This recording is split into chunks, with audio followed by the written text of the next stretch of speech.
Hello everyone. तो previous module में हमने क्या किया था? प्रीवियस मॉड्यूल में हम लोगों ने कोई भी दो lines and then X axis, ठीक है, इन तीनों को इकट्ठे इनका कॉम्बिनेशन लेके जो हमारे पास वहाँ पे ट्रायंगल बना था का एरिया इवेल्युएट किया था ग्राफिकली.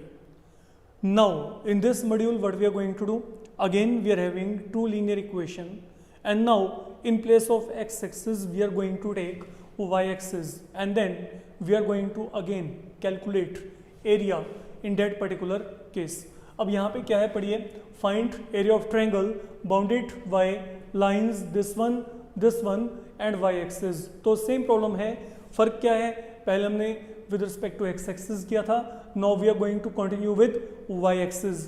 तो वही काम करेंगे जैसे हमने पहले किया था. लुक, एक तो यहाँ पे क्या है 2x minus 3y equal to minus 6. Second line क्या है 2x plus 3y equal to 18. ये आपको दिया गया. Suppose I want to solve it, तो सोल्व करने के लिए क्या करेंगे, पॉइंट निकालेंगे. पॉइंट निकालने के लिए आपको क्या बताया गया था, पहले आप यहाँ पे x को 0 फिल करेंगे. अगर आपने x को 0 फिल किया तो minus 3y equal to minus 6 आएगा. तो y का वैल्यू क्या रह गया 2. अब y को 0 फिल कर दो. रिमेंबर देखो, जब मैंने यहाँ पे x को 0 फिल किया ये खत्म हो गया, तो ये साइन साथ में लेके चलना है. Minus 3y equal to minus 6, तो y की वैल्यू क्या आ गई 2. अब y को हम लोगों ने क्या लेके चलना है, 0 लेके चलना है. तो अगर मैं यहाँ पे y को 0 लेके चला, ये खत्म हो गया पूरा पार्ट. तो 2x इक्वल टू क्या आ गया माइनस 6. तो x वैल्यू क्या आएगी माइनस 3. यहाँ पे x वैल्यू क्या आएगी माइनस 3 आ जाएगी. अब चलते हैं आगे. अगर मैं आगे बात करता हूँ स्नो, अब यहाँ पे ये पॉइंट की बात करते हैं, ये लाइन की बात करते हैं रादर. ये इक्वेशन में क्या है, अगर मैंने x को 0 फिल किया तो y की वैल्यू 6 आएगी, और अगर आपने y को यहाँ पे 0 फिल किया तो x value will turn out to be equal to 9. Fine. अब पॉइंट क्या क्या आ गई यहाँ पे, अगर हम पॉइंट की बात करते हैं, पॉइंट लिखे थे हमने, ये देखो यहाँ पे x वैल्यू क्या है 0 है, y की वैल्यू क्या है 2 है, and what about this thing, यहाँ पे x वैल्यू क्या है माइनस 3, y की वैल्यू क्या है 0 है. अब चलते हैं वहां पे, व्हाट आर पॉइंट देयर. यहाँ पे x वैल्यू क्या है 0 है, y की वैल्यू क्या है 6 है. देन यहाँ पे x वैल्यू क्या है 9 और y की वैल्यू क्या है 0. तो ये मेरे पास यहाँ पे पॉइंट आ गए इन दोनों लाइंस के लिए. अब हमने यहाँ पे स्केल का जो सिलेक्शन करना है हम उसकी तरफ चलते हैं. लुक से ये मेरे पास यहाँ पे फिलहाल के लिए y axis, why I am taking y axis so lengthy because वहाँ पे y की वैल्यू आपके पास यहाँ पे चेक करो कहाँ तक जा रही है, 6 तक जा रही है. It is moving up to 6 here. Fine. अब चलते हैं आगे. देन ये आ गया हमारे पास यहाँ पे x एक्सिस फिलहाल के लिए. तो let we continue with the figure now. अब इसको चेक करते हैं. लुक, x का मैक्सिमम वैल्यू क्या है प्लस 9 है, तो यहाँ पे 9 टाइम आपको लेके चलना ही चलना है पॉइंट को. 1 3 4 5 6 7 8 9. one more can be taken like you were being directed in the previous module. अब x वैल्यू को आप चेक करो, यहाँ पे माइनस 3 है ना, तो नेगेटिव की तरफ चलना है आपने. यहाँ पे क्या आ गया minus 1, then minus of 2, then minus of 3. Now coming toward y value. y value क्या है, यहाँ पे या तो 2 है या 6 है, तो मैक्सिमम वैल्यू को लेके चल रहे हैं. 6 हमारे पास है यहाँ पे, तो 1, here comes 2 3 4 5 6, one more taken here. तो that is your y axis now. Fine. तो वंस वी आर डन, एक बात और जो माइंड में रख के चलेंगे, इनके बीच में जो गैप है, ये गैप आपके पास यहाँ पे यूनिफॉर्म होना चाहिए, सेम होना चाहिए. फाइन. ऐसा कुछ नहीं कि जितना गैप यहाँ पे x एक्सिस के होंगे उतना ही गैप आपके पास वहाँ पे y एक्सिस के होगा. There is nothing like that. इस बात को माइंड में रख के चलेंगे. ठीक है. अब ये काम करने के बाद अब आपने अगला टास्क यहाँ पे क्या करना है, सुनो. अब हम यहाँ पे इसकी प्लॉटिंग करेंगे. प्लॉटिंग कैसे करेंगे, उन पॉइंट को देखते हैं. पहला पॉइंट आपके पास यहाँ पे क्या है 0 2, ये रहा 0 2 आपके पास. सेकेंड पॉइंट क्या है माइनस 3 0, तो ये मेरे पास यहाँ पे माइनस 3 0 ये रहा. तो mean I am going to get a line like this. wait, such a line I'm going to get. Now what is that line? ये लाइन आपके पास यहाँ पे क्या है, 2x minus 3y equal to -6, ये मैंने इसको प्लॉट किया है. Now coming toward second line. अब सेकेंड लाइन यहाँ पे क्या है, एक तो यहाँ पे पॉइंट क्या है 0, 6 है, एक वहां पे पॉइंट क्या है 9, 0, ये रहा 9, 0. अब सपोज मैं यहाँ पे इसके रिगार्डिंग बात करता हूँ, तो अगर मैं इनको प्लॉट करता हूँ तो प्लॉटिंग आपके पास यहाँ पे अब कैसे होगी, इसको चेक करो आप यहाँ पे.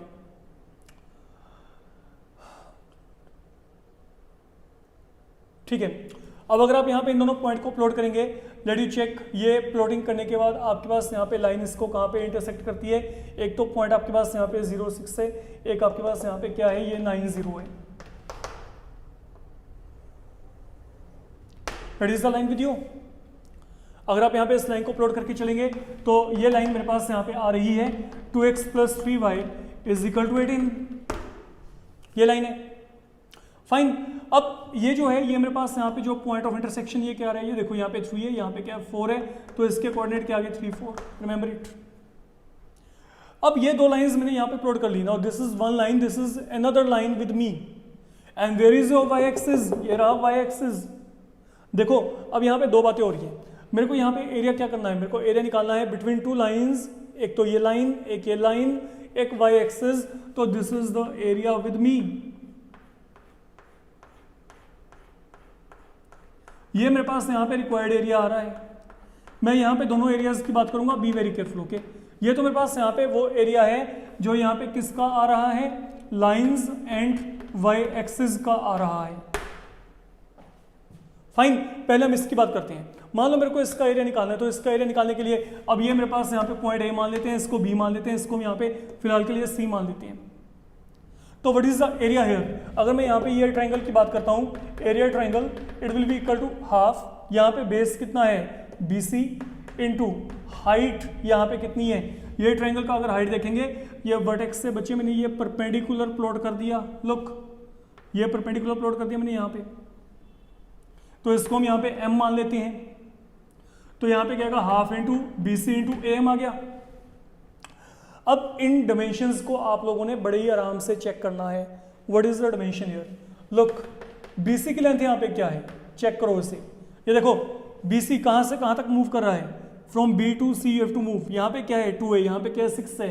दोनों का डिफरेंस कितना हो गया, 4 यूनिट हो गया. ये डिफरेंस कितना हो गया 4.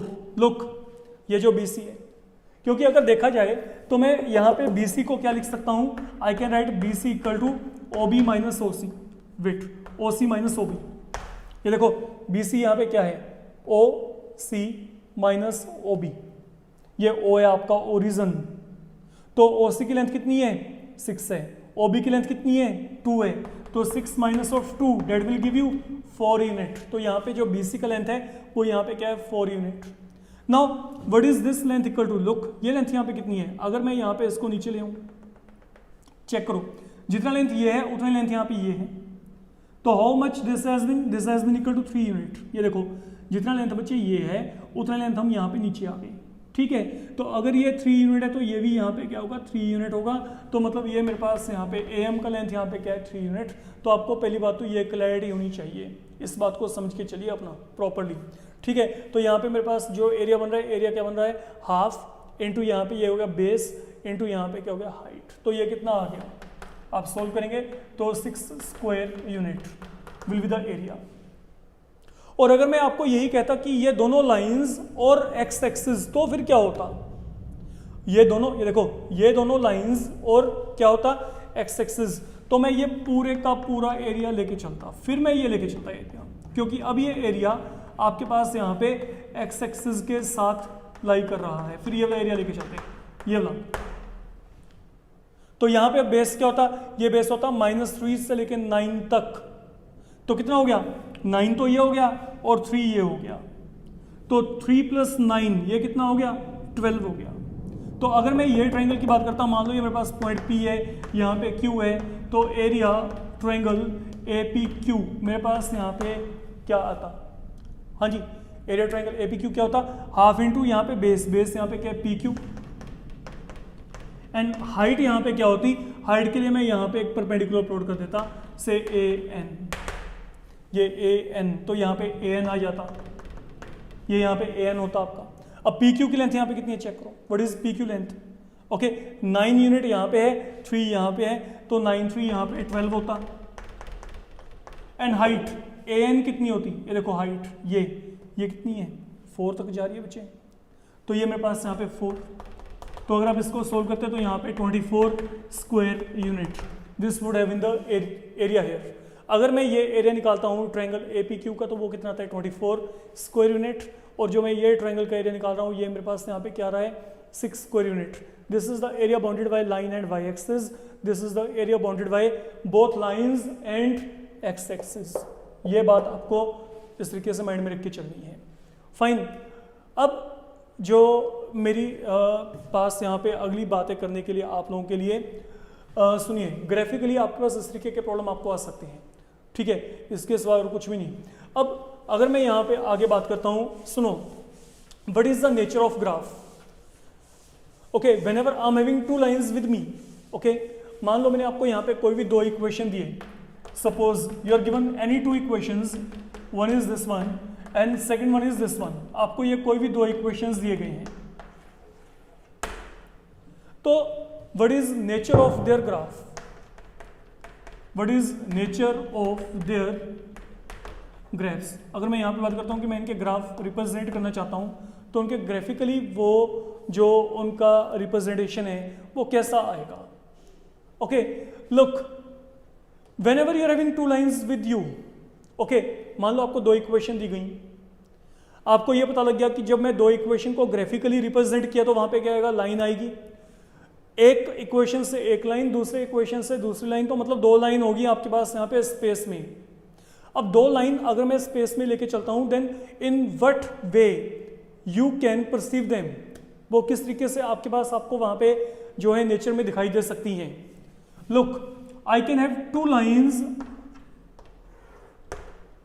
इंटरसेक्टिंग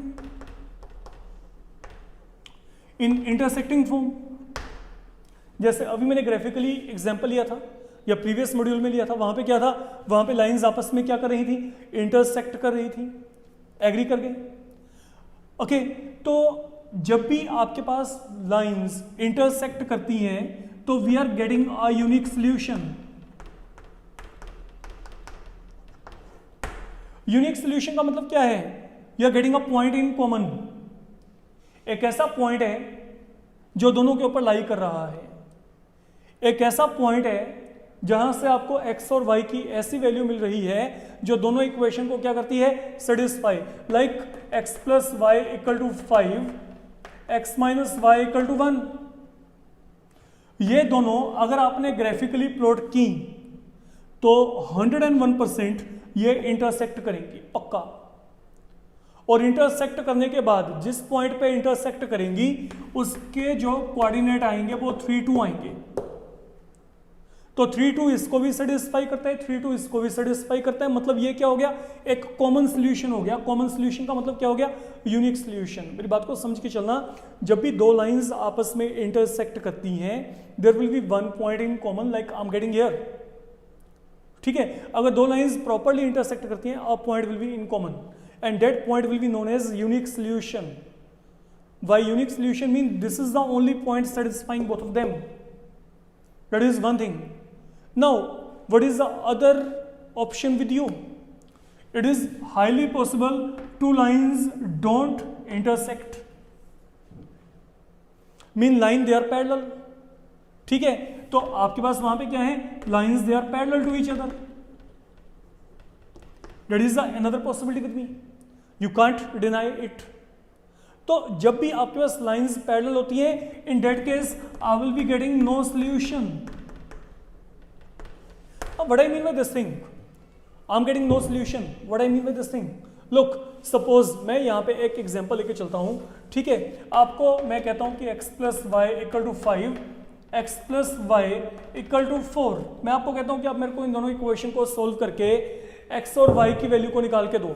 मैंने क्या किया, मैंने आपको 2 इक्वेशन दिए हैं, मैं कहता हूँ इन दोनों को सोल्व करो। सोल्व करके मेरे को आप यहाँ पे x और y की वैल्यू को निकाल के दो। तो अगर आप यहाँ पे x और y की वैल्यू को निकालोगे तो आपके पास वहां पे क्या x और y की वैल्यू आ पाएगी। आप क्या करेंगे, आप इनको सब्ट्रैक्ट करेंगे। व्हेन आई सब्ट्रैक्ट, ये दोनों कैंसिल, यहाँ पे क्या रहेगा 0 equal to 1। How it is possible? Okay, ये मेरे पास यहाँ पे इम्पॉसिबल है। Mean I am not getting any x and y। ऐसा कोई x और y आ नहीं रहा मेरे पास, ऐसा कोई x और y नहीं जिनका सम 5 भी हो, जिनका सम 4 भी हो। I can't have one such value. तो it mean I am not getting any solution here. तो नॉट गेटिंग एनी सोल्यूशन का मतलब क्या है? Not getting any solution mean I am not getting any common point. बात समझो, जब common point आएगा बच्चे तभी सोल्यूशन आएगा। जब इन दोनों में कुछ कॉमन ही नहीं है, how I can get a solution? Common होने के लिए दोनों को इंटरसेक्ट करना पड़ेगा। अरे जो पॉइंट आपके पास यहां पे इस लाइन के ऊपर लाई करता है, how this point can come here? If this line is passing through point A, how this line can pass through A? They are parallel to each other. Mean logically this point, any point on this line will never be a part of this line, and any point on this line will never be a part of this line. Mean what is going to happen? They are having nothing in common, no point in common, and when there is no point in common, there is no solution, and that is what I am saying here. And what is the third possibility with me? A line may lie on another line. एक line के ऊपर एक और line हो सकती है। Now this case is known as case of coincident lines. Coincident का मतलब क्या है? जो एक दूसरे के ऊपर पड़ी हैं। And then two lines are coincident, what is going to happen? जो एक लाइन के ऊपर पॉइंट है वो दूसरे लाइन के ऊपर भी आ गए। तो यहां पे क्या था? यहां पे मेरे पास एक ही कॉमन पॉइंट था। यहां पे कितने कॉमन पॉइंट हैं? There is no common point. How many common points I am going to get? Counting ही नहीं है। Infinitely many common point. तो infinite point there having which are in common, जो दोनों जगह पे हैं। तो how many solutions I will be getting there? Infinitely solution. यहां पे मेरे पास इनफाइनाइट सॉल्यूशन आएंगे जो दोनों को वहां पे क्या करेंगे? सेटिस्फाई। लुक, व्हेन लाइंस, देखो जब भी आपको दो लाइंस दी गई हैं, इधर दे विल इंटरसेक्ट और दे विल बी पैरेलल और दे विल बी कोइंसिडेंट। इसके सिवाय कोई और कैटेगरी ही नहीं है। अगर मैं कहता हूं कि लाइंस परपेंडिकुलर है तो परपेंडिकुलरिटी का केस भी यहां पे आ जाता है। The lines which are perpendicular they are intersecting, you can say. जो लाइंस परपेंडिकुलर हैं वो आपस में इंटरसेक्ट करती हैं, that's all I can say. तो unique solution, no solution, infinitely many solution. Unique solution when lines intersect, ठीक है। No solution when lines they are parallel. And then हाँ जी, infinitely many solution when lines are coincident. Coincident का मतलब क्या है? There is one line lying on another line. एक line दूसरे लाइन के ऊपर पड़ा है, और जब एक लाइन दूसरे लाइन के ऊपर पड़ा है तो इसका मतलब यहाँ पे क्या है? जो एक लाइन के ऊपर सभी पॉइंट है वो दूसरे लाइन के ऊपर भी आ गए, जो दूसरे लाइन के ऊपर सभी पॉइंट है वो पहले लाइन के ऊपर आ गए, मतलब उनमें कॉमन सोल्यूशन आ गए हर जगह पे। This is what I am saying. Okay, तो this is about nature of two lines whenever you are going to represent them graphically. Fine, तो ये हमने जो कंसेप्ट किया है, इस कंसेप्ट को हम आगे लेके चलेंगे इन द अपकमिंग ट्यूटोरियल। वहां पे हम क्या करेंगे? वहां पे हमें कोई भी दो इक्वेशन दी होंगी, उनको ना तो हम ग्राफिकली प्लॉट करेंगे ना ही हम सोल्व करेंगे। जैसे मेरे को कोई भी दो इक्वेशन दिए गए, मान लो ये मेरे को कोई भी दो इक्वेशन दिए गए, ना तो मैंने इनको ग्राफिकली प्लॉट करना है ना मैं इनको सोल्व करना है किसी भी मेथड से, बट मेरे को बताना है कि what kind of solution I am going to get. क्या मेरे पास वहां पे यूनिक सोल्यूशन आएगा, नो सोल्यूशन आएगा, या इनफाइनाइटली मेनी सोल्यूशन आएंगे? तो मतलब विदाउट सिंप्लीफाइंग हम ये चेक करेंगे कि what kind of solution we are going to get there. Fine, तो ये आपका अपकमिंग जो मॉड्यूल होगा उसमें ये काम चलेगा। टिल देन आप यहाँ पे ये जो ग्राफिकल मेथड है उसको अच्छे तरीके से अपना जो है कैरी ऑन करके चलिए, उनके साथ जो भी कंसर्न प्रॉब्लम है उनको सोल्व करिए प्रॉपरली। Fine, thank you.